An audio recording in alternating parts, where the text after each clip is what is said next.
Hi everyone and welcome to the second Robo GSR programming tutorial. In this video I will demonstrate how to use sensor, display and function blocks. The SR brain supports 5 sensors, hence we have 5 sensor blocks in Robo GSR. I will make a small program to read the value of a sensor. Double click on start, click on sensor 1. So when this program will be executed, the microcontroller is going to read the value from the sensor connected to port 1. In the sensor block, you have to specify the type of sensor you have connected to the respective ports. Port 1 and port 2 support touch, sound and infrared sensors. Port 3, 4 and 5 support infrared, sound, touch, ultrasonic and color sensors. It is very important that you specify the type of connected sensor because each sensor detects a different physical element. When this program is executed, the microcontroller is going to read the sensor connected to port 1 and port 3 only once. If I want to keep reading the values from the sensors infinitely, then I need to use a while forever block. Place the sensor blocks inside a while forever block and the microcontroller will keep on reading the sensor values forever. A little bit about the robotronic sensors. The IR sensor detects light and returns a value from 0 to 1000. 0 is returned when no light is detected. Sound sensor detects sound and returns a value from 0 to 1000. Again 0 is returned only when no sound is detected. A touch sensor detects contact with an object and returns a value from 0 to 1024. 0 is returned when no contact with any object is detected. A color sensor detects colors and returns the name of the detected color. An ultrasonic sensor returns the distance between the sensor and the detected object. Let us talk about display. Display has 3 blocks: display, read, touch and configure display. Let us see what they do. Click on select area.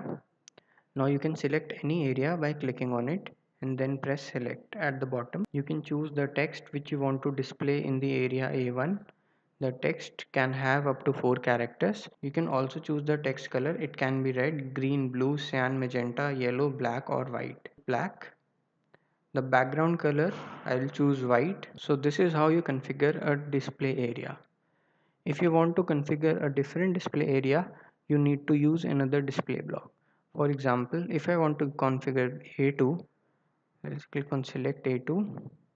So in this way I can configure all 16 areas using 16 display blocks. In order to avoid multiple display blocks, you can also use configure display block. Configure display block lets you configure all 16 areas with just one block. Clicking on this button will open a new dialog which will let you configure all the TFT areas at once. The options available are text, background color, text color and enable touch. Let us configure B3. Okay, set the background color to be white, set the text color to be black. You can see there is one more option, enable touch, and if you choose yes, then you are telling the microcontroller that B3 is a touch enabled area, and when I touch this area I want you to call a function for me. Right now we have not created any functions, so there is no option to map a function to B3. We will come back to it later. The read touch block works exactly the same as enable touch.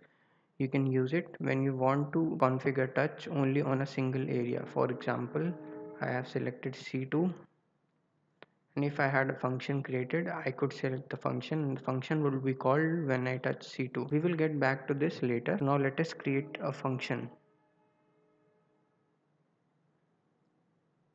Suppose I create a void function forward and I say move the motor connected to port 1 in clockwise direction at high speed and the motor connected to port 2 in anti-clockwise direction at high speed, and do this for 2 seconds. Then stop both the motors. So now I can map forward to my C2 area. See, so when I touch C2, forward will be called. That is, my robot is going to move forward for 2 seconds. For configure display, I can map forward to my block B3. There you go. It's that easy. So now let us see what is a function and why I use a function.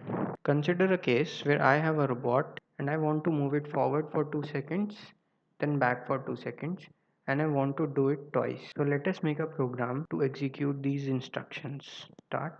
Alright, so these are the instructions which I need to give to the robot to make it move forward for 2 seconds, then stop, then make it move back for 2 seconds. Now I said I want to do it 2 times. Alright guys, so this is the program which I have to make if I want to move my robot, move forward for 2 seconds, then move backward for 2 seconds and then repeat it. So now let us see how to make this program using functions. As you know, I have already created a function for forward motion. So this is our function for forward motion. It says move the motor connected to port 1 in clockwise direction at high speed, motor connected to port 2 in anti-clockwise direction at high speed. Do it for 2 seconds, then stop both the motors. Create a backward function.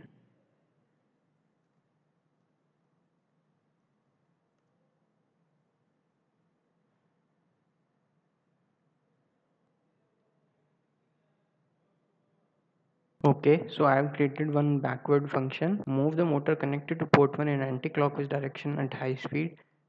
Motor connected to port 2 in clockwise direction at high speed. Do this for 2 seconds. Then stop the motors connected to port 1 and port 2. So now when we have created functions, we don't need all these blocks in the main area. So put the start block. Now we say we want our robot to move forward for 2 seconds. There you go. Then we want our robot to move backward for 2 seconds. There you go. And we want to repeat it once more. So this is your program using functions. Functions make it really easy. I didn't have to spend as much time as I spent in the program without functions. I only had to create the instructions once and then I called them in the main area. So that's all in this video. Thank you for watching this video.